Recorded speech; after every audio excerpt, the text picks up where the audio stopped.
क्या आपने कभी सोचा है कि बड़ी बड़ी कंपनियां अपने प्रोडक्ट में कैसे इतनी आसानी से बेच लेती हैं? इसका राज छिपा है the psychology of selling book में। अगर आप अपनी बिक्री को आसमान तक ले जाना चाहते हैं तो आपको इसके साइकोलॉजी को समझना ज़रूरी है। नमस्कार दोस्तों, आज हम आपके लिए लेकर आए हैं ब्रायन ट्रेसी द्वारा लिखी किताब द साइकोलॉजी ऑफ सेलिंग की ऑडियो बुक।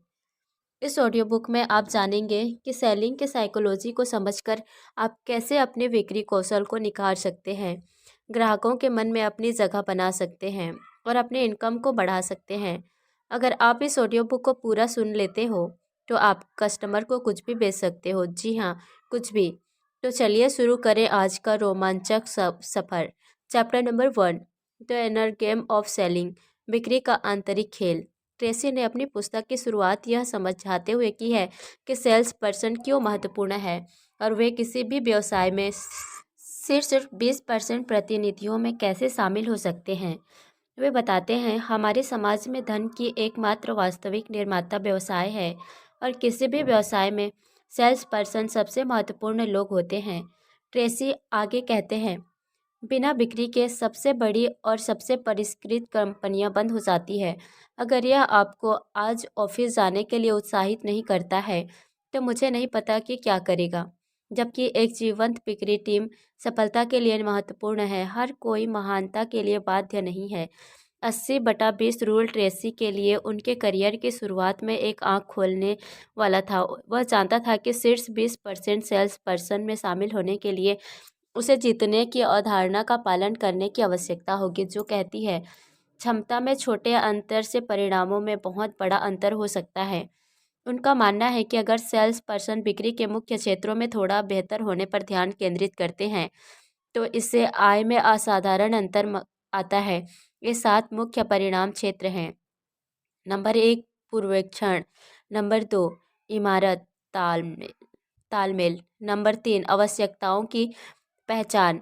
नंबर 4, प्रस्तुतिकरण। नंबर 5, आपत्तियों का उत्तर देना। नंबर 6, बिक्री बंद करना। नंबर 7, पुनर्विक्रय और रेफरल प्राप्त करना।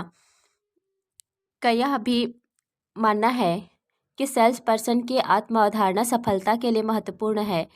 इनमें से किसी भी प्रमुख क्षेत्र में खराब आत्म अवधारणा का मतलब है कि आप इसे बचेंगे, गलतियां करेंगे और निराश महसूस करेंगे।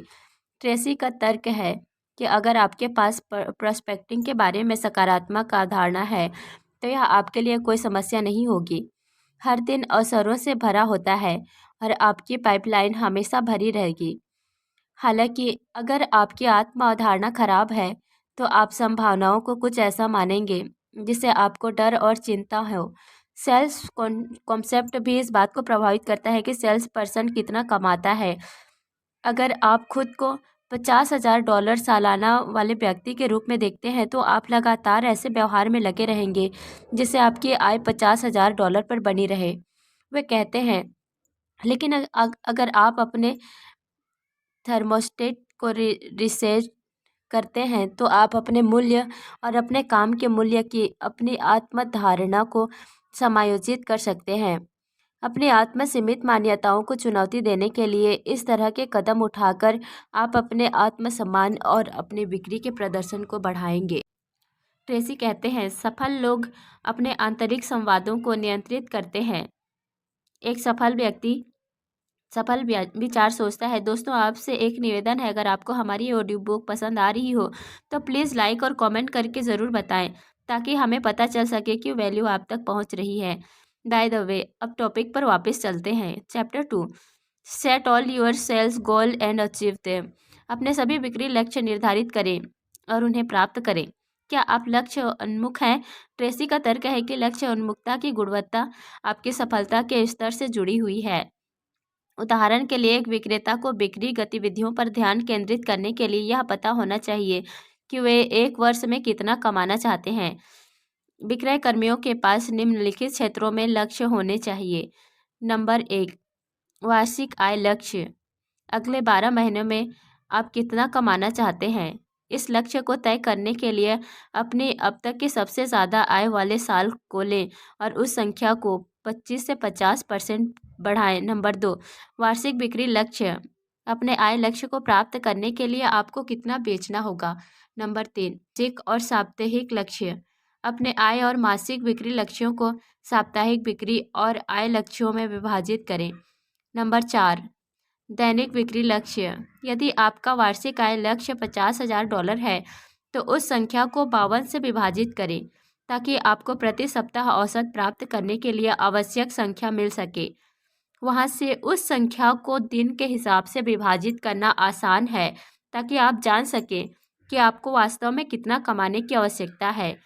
नंबर 5, गतिविधि लक्ष्य। एक बार जब आप जान जाते हैं कि आपको हर दिन कितना कमाना है, तो आप यह निर्धारित कर सकते हैं कि उस लक्ष्य तक पहुंचने के लिए आपको कौन सी गतिविधियां करनी है। जब आप निश्चित अवधि के लिए इन संख्याओं को सटीक रूप से रिकॉर्ड करते हैं, तो आपको सटीक रूप से यह अनुमान लगाने में सक्षम होना चाहिए कि कौन सी गतिविधियां आपको सफल बनाएंगे। नंबर 6, व्यक्तिगत और पारिवारिक लक्ष्य। निर्धारित करें कि आप जो करते हैं वह क्यों करते हैं और आपको अधिक कठिन और बुद्धिमानी से कार्य करने के लिए अपार प्रेरणा मिलेगी।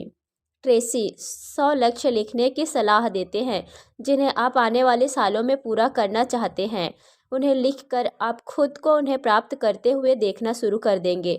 इन लक्ष्यों का बड़ा होना ज़रूरी नहीं। अगर आप कल्पना करते हैं कि कोई संभावित ग्राहक आपके पिच पर सकारात्मक उत्साही तरीके से प्रतिक्रिया दे रहा है, तो आप अपने मीटिंग में ज़्यादा उत्साह और सफल रवैये के साथ आगे बढ़ेंगे। Chapter 3, why do people buy. लोग क्यों खरीदते हैं। एक व्यक्ति द्वारा किया जाने वाला हर कार्य सुधार से प्रेरित होता है। हम इसलिए खरीदते हैं क्योंकि हमें लगता है कि इससे हमारा जीवन बेहतर होगा। तो आप समझते हैं कि आपके संभावित ग्राहक क्यों खरीदते हैं और प्रतिस्पर्धी के बजाय आपका उत्पाद सेवा चुनकर उन्हें बेहतर क्यों महसूस होगा। ट्रेसी बताते हैं कि अलग अलग क्रियाएं लोगों को संतुष्टि की अलग अलग इकाइयों में डिग्री देती है। आपके संभावित ग्राहक हर खरीदारी के साथ इनमें से ज़्यादा इकाइयाँ प्राप्त करना चाहते हैं। वे शारीरिक, भावनात्मक और आध्यात्मिक रूप से भी बेहतर होना चाहते हैं। आपका उत्पाद जितना ज़्यादा आपके संभावित ग्राहक को संतुष्ट कर सकता है, खरीदने के लिए उतना ही ज़्यादा प्रोत्साहन मिलता है। वह लोगों को निर्णय लेने में मदद करने के लिए कुछ क्षेत्रों में हस्तक्षेप करने की सलाह देते हैं और कुछ से बचने की भी सलाह देते हैं। किन क्षेत्रों में हस्तक्षेप करना चाहिए। पॉइंट 1, संभावित ग्राहक के भावनात्मक मूल्यों को पहचानें। पता लगाएं कि आपके संभावित ग्राहक के क्या मूल्य हैं और आप इस बात पर कैसे जोर दें कि आपका उत्पाद या सेवा उन मूल्यों का सम्मान करती है। पॉइंट 2, इस बात पर विचार करें कि इससे दूसरों को कैसा महसूस होगा। संभावित ग्राहक खरीदने से पहले इस बात पर विचार करते हैं कि उनके प्रबंधक, सहकर्मियों और ग्राहक इस पर क्या प्रतिक्रिया देंगे। इसका अनुमान लगाएं और उसके अनुसार अपने बिक्री दृष्टिकोण में बदलाव करें। किन क्षेत्रों में हस्तक्षेप नहीं करना चाहिए। पॉइंट 1, कीमत और गुणवत्ता पर ध्यान दें। ये खरीदने के कारण नहीं है, इसलिए बिक्री करते समय इनका उपयोग इस रूप में ना करें। ट्रेसी का कहना है कि लोगों के खरीदने या न खरीदने के दो मुख्य कारण हैं, लाभ की इच्छा और नुकसान का डर। संभावित ग्राहक क्या अपने जीवन में और अधिक जोड़ना चाहते हैं जैसा कि ऊपर बताया गया है, या फिर खरीदारी में गलती करने से डरते हैं। उन्होंने एक अध्ययन को हवाला देते हुए बताया है कि लाभ की इच्छा में 1.0 की प्रेरणा शक्ति होती है, जबकि नुकसान के डर में 2.5 की नकारात्मक प्रेरणा शक्ति होती है। इसका मतलब है कि लोग इस डर से बहुत अधिक प्रेरित होते हैं कि वे कुछ ना खरीद कर कुछ खो देंगे। इसलिए जब संभव हो और उचित हो उस भावना का लाभ उठाएं। हर संभावित ग्राहक की कुछ बुनियादी मानवीय ज़रूरतें होती हैं जो उन्हें खरीदने के लिए प्रेरित करती है। पहचानें कि आपका उत्पाद सेवा किन ज़रूरतों को पूरा करती है और अपने संभावित ग्राहक को यह विश्वास दिलाएं कि यह बाज़ार में मौजूद किसी भी चीज़ से बेहतर तरीके से आपकी ज़रूरतों को पूरा करेगा। ग्राहकों की प्राथमिकता ज़रूरतें ये है। पहला, धन। दूसरा, सुरक्षा। तीसरा, पसंद किया जाना। चौथा, स्थिति और प्रतिष्ठा। पाँचवा, आरोग्य और स्वास्थ्यता। छठवां, प्रशंसा और मान्यता। सातवां, शक्ति, प्रभाव और लोकप्रियता। आठवां, क्षेत्र में अग्रणी। नौ, प्रेम और साहचर्य। 10वां, व्यक्तिगत विकास। 11, व्यक्तिगत परिवर्तन। चैप्टर 4, क्रिएटिव सेलिंग, रचनात्मक बिक्री। ट्रेसी का तर्क है कि आपकी रचनात्मकता का स्तर आपकी आत्म अवधारणा से निर्धारित होती है, इसलिए अपनी रचनात्मकता को बढ़ाने के लिए आपको बस अभ्यास करने की ज़रूरत है। ट्रैफिक को दूर करने के लिए आप जिस रचनात्मकता का उपयोग करते हैं, वही रचनात्मकता आपको संभावित प्रस्तुतियाँ और कॉल कॉल में आश्चर्य को संभालने के लिए भी चाहिए। क्या आपको अभी भी रचनात्मकता को प्रोत्साहित करने में कुछ मदद की ज़रूरत है? इन 3 युक्तियों को आजमाएं। पहला, स्पष्ट लक्ष्य रखें। दूसरा, दबावपूर्ण समस्याओं से लाभ उठाएं। और तीसरा, केंद्रित प्रश्न पूछें। संभावित ग्राहकों की तलाश करते समय और खरीदने के उद्देश्यों को उजागर करते समय रचनात्मक सोच का अभ्यास करें। ये क्षेत्र आपकी बुद्धिमत्ता और दिमागी शक्ति का परीक्षण करते हैं। यदि आप यह पता लगाने में सक्षम हैं कि आपके संभावित ग्राहक वास्तव में क्या चाहते हैं, तो आप उन्हें यह समझाने में सक्षम होंगे कि वे आपका उत्पाद या सेवा खरीदकर उसे प्राप्त करेंगे। संभावना तलाशते समय ये 3 प्रश्न पूछें। पहला, आपके उत्पाद की 5-10 सबसे आकर्षक विशेषताएं क्या है? दूसरा, आपका उत्पाद आपके संभावित ग्राहक की कौन सी विशिष्ट आवश्यकताओं को पूरा करता है? तीसरा, आपकी कंपनी ऐसी क्या पेश करती है जो अन्य कंपनियां नहीं करती? और यदि आप विक्रय के लिए अधिक रणनीति दृष्टिकोण अपनाना चाहते हैं, तो अपने क्षेत्र में शीर्ष 10% आय अर्जित करने वालों में शामिल होने के लिए इन 4 क्षेत्रों पर ध्यान केंद्रित करें। पहला, विशेषज्ञता। यह निर्धारित करें कि आपका उत्पाद आपके ग्राहकों के लिए क्या करता है। सामान्य के बजाय विशेषज्ञ बने। दूसरा, विभेदीकरण। किन क्षेत्रों में आपके उत्पाद बाजार में उपलब्ध 90% समान वस्तुओं या सेवाओं से बेहतर है। तीसरा, विभाजन। कौन से ग्राहक उस चीज़ से सबसे अधिक लाभान्वित हो सकते हैं जो आप किसी और की तुलना में बेहतर करते हैं। चौथा, एकाग्रता। स्पष्ट प्राथमिकताएं निर्धारित करें और केवल उन संभावनाओं पर ध्यान केंद्रित करें जो ग्राहक के रूप में सबसे अच्छी क्षमता का प्रतिनिधित्व करते हैं। अगर आप हर साल 250 विचारों पर विचार विमर्श करते हैं, तो इसका आपके जीवन पर बहुत बड़ा प्रभाव पड़ेगा। आप अपने क्षेत्र में सबसे रचनात्मक और सफल सेल्स पर्सन में से एक बन जाएंगे। चैप्टर 5, गेटिंग मोर अपॉइंटमेंट्स, अधिक नियुक्तियां प्राप्त करने। बिक्री का सबसे महत्वपूर्ण हिस्सा क्या है? जवाब है बेहतर संभावनाओं के साथ ज़्यादा समय बिताना। और जब आपको ये संभावनाएं मिल जाती है, तो आप अपने समय का अधिकतम लाभ कैसे उठा सकते हैं? इसके लिए कुछ नियमों का पालन करना। पहला रूल, संभावित ग्राहक की व्यस्तता को खत्म करें। जब आप कॉल करें तो कहें, मुझे आपके 2 मिनट का समय चाहिए। क्या यह बात करने का सही समय है? जब संभावित ग्राहक पुष्टि कर दे कि उनके पास समय है, तभी आपको अपनी बात शुरू करनी चाहिए। दूसरा रूल, नियुक्ति बेचें, उत्पाद नहीं। जब तक आप सीधे सौदा तय नहीं कर सकते, तब तक फ़ोन पर अपने उत्पाद या मूल्य निर्धारण के बारे में कभी बात ना करें। तीसरा रूल, अपने शब्दों का चयन सावधानी से करें। आपका संभावित ग्राहक संभवतः लाइन के दूसरे छोर पर अपना ईमेल देख रहा होगा। एक ऐसी शुरुआती पंक्ति तैयार करें जो उनकी खिड़की से ईंट के निकलने के बराबर हो। अपने उत्पाद या सेवा का सीधे उल्लेख किए बिना इसे लाभ केंद्रित तक रखें। आपके पास अपने संभावित ग्राहक का ध्यान आकर्षित करने के लिए केवल 30 सेकंड है। उस समय के दौरान आपका संभावित ग्राहक तय करता है कि आपको सुनना है या नहीं। यदि आप उनसे संपर्क करते हैं और उनका जवाब अभी भी यही है, मुझे कोई दिलचस्पी नहीं है, तो इसका मतलब ये हो सकता है कि आपके सवाल पर्याप्त मजबूत नहीं है। ट्रेसी ट्रेसिया कहने की सलाह देते हैं, ये ठीक है। जब मैंने पहली बार फ़ोन किया था, तो आपके उद्योग के ज़्यादातर लोगों ने ऐसा ही महसूस किया था। अब वे हमारे सबसे अच्छे ग्राहक बन गए हैं और वे अपने दोस्तों को हमारी सलाह देते हैं। आपका संभावित ग्राहक तुरंत ध्यान देना शुरू कर देगा और आपको उनके व्यवसाय में दूसरा मौका मिलेगा। Chapter 6, the power of suggestion, सुझाव की शक्ति। हम सभी अपने आसपास के सुझावात्मक तत्वों से बहुत प्रभावित होते हैं। एक शांत, आत्मविश्वासी और शांत विक्रेता एक शक्तिशाली विक्रेता होता है। अपने आंतरिक वातावरण, अपनी उपस्थिति, आवाज़ और रवैये को नियंत्रित करके आप कम से कम बाहर से तो ऐसे दिख सकते हैं जैसे आप अपने क्षेत्र के सबसे अच्छे लोगों में से एक हैं। यहाँ कुछ और तरीके दिए गए हैं जिनसे ट्रेसी आपके अनुनय शक्ति का अधिकतम लाभ उठाने की सलाह देते हैं। नंबर 1, सफलता के लिए तैयार हो जाइए।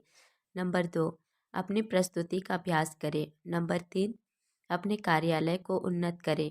नंबर 4, साफ डेस्क डेस्क के काम करें। नंबर 5, अपनी उत्पादकता दोगुनी करें। संभावित ग्राहकों के साथ मूल्य की छाप बनाना भी महत्वपूर्ण है।